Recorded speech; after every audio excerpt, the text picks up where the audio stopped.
Hey everybody, Joe Lowry, What a Day, finally back at you. Happy Tuesday out there. Taco Tuesday, we're almost halfway through the week. Yes, snow is on the way. How much remains to be seen today, January 16th. Today is National Nothing Day. That's right, National Nothing Day was created as a day to provide Americans with one national day when they can just sit around and, that's right, do nothing and honor nothing. National Nothing Day is actually sponsored by Coffin's National Nothing Foundation. Can you believe this? Registered in Capitola, California. That's right, folks. This is an established foundation. Unbelievable.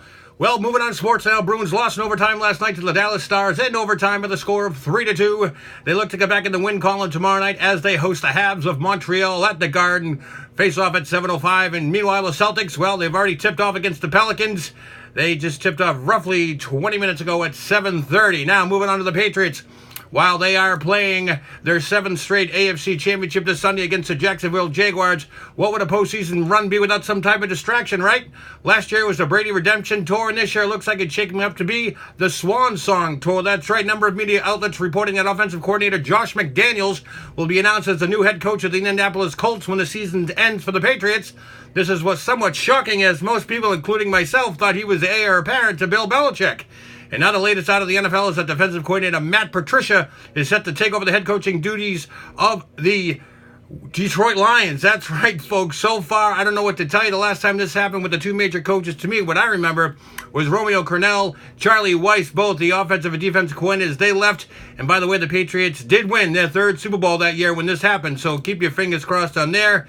No doubt it will be interesting if this does play out like it did back in 2005. The Pats are heavily favored by over the Jacksonville Jaguars by 9.5, which is a pretty demanding spread considering this is an AFC Championship game. And of course, the weather is looking milder as we speak. Temperatures might hit 50 degrees. Clear skies for the kickoff at 3:05. Now, moving on, in case you haven't heard, the lead singer of the Cranberries, Dolores O'Riordan, did pass away yesterday. As of today, they are saying the death is not suspicious. Dolores, who had been in London for short recording sessions, was found dead later in her London apartment. Now, the music world was stunned of learning the news.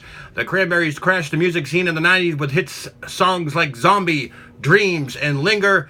The group sold over 40 million albums, by the way, and Dolores O'Riordan was just 46 years old. Well, get a load of this one. How the Swiss government taking matters in their own hand. Lobsters are a delicious delicacy loved by coastal dwellers around the world. Well, guess what's happening over there, folks?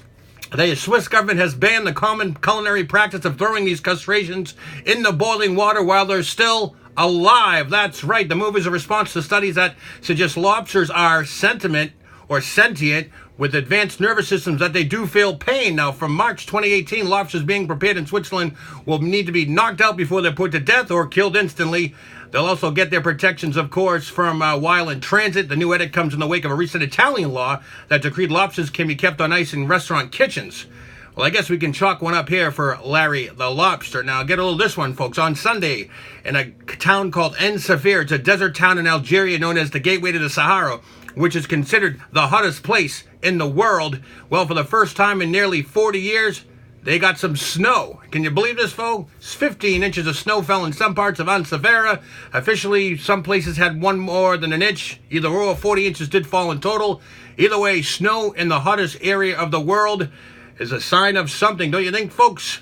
Well, moving on to Hollywood. Kim and Kanye West, they greeted their newest addition to the family, and an unnamed daughter at this time, born via a surrogate. She weighed in at 7 pounds and 6 ounces. Of course, Kanye and Kim turned into Twittergram, Instagram, and all that stuff to announce that they wanted to thank the wonderful doctors and nurses for help in delivering this child. Now, Kim and Kanye used a surrogate because she has a disease called Placenta acarata, a life-threatening condition that created serious complications during the birth of her second child, Saint. So the band plays on. Well, anyways, if you've had too few too many, well, don't think about grabbing those car keys, and if you're in New Jersey, you better put down those drones as well. That's right, there's a bill banning people from operating unmanned aircraft devices while under the influence of alcohol and drugs. This was just signed by Governor Chris Christie this past Monday, his last day in office. The Star-Ledger reports the bill defines under the influence as blood alcohol concentration of 0.8% or more, the same threshold set for many state drunk driving laws. Either way, if you drink, drive, and drone, you can't do it in New Jersey, or else you'll probably pay a 6-month prison term and a $1,000 fine. How about that, folks? Finally, some sad news to report tonight. Just announced Celtics legend JoJo White. He passed away today. He succumbed at the age of 71 to cancer. Our thoughts and prayers go out to the Boston Celtics family. He was a legend in his time. JoJo White dead at the age of 71 through cancer. You know, folks, I know I've been kind of AWOL here with my What a Day and so forth. You know, life takes some crazy twists and turns and schedules change, but I promise you, folks, we'll get back on a more regular schedule. A special shout out to Dave Amante, who keeps reminding me that Donald Trump and the economy is skyrocketing. That's right. Stocks again soared over 25,000 points. I don't know. Dave Amante will give me the exact results later on.